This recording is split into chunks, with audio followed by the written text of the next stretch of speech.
मित्रांनो, आता dimple girl Preeti जिंटाच्या आयुष्यात जरा धाकधूक वाढली आहे. तर या गुणी अभिनेत्रीला कालपासून नाहक बदनामीला सामोरं जावं लागतंय. गेली अनेक वर्ष सत्तेपासून उपाशी असलेली काँग्रेस पुन्हा एकदा अकलेचे तारे तोडतीये.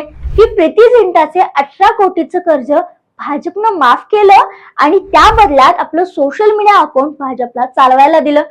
काँग्रेसच्या लोकांची ना मला कधी कधी इतकी कीव येते ना राव. तुमच्या गलीच्या राजकारणात कशाला एका स्त्रीला बदनाम करताय राव तुम्ही. प्रीती जिंटा सारख्या गुणी अभिनेत्री बद्दल असा अपप्रचार करताना तुम्हाला शरम वाटली पाहिजे. एरवी तर तुमचे नेते मोहब्बत की दुकान थाटून बसलेले असतात. माता भगिनींच्या रक्षणाची खूप मोठी भाषणं ठोकत असतात.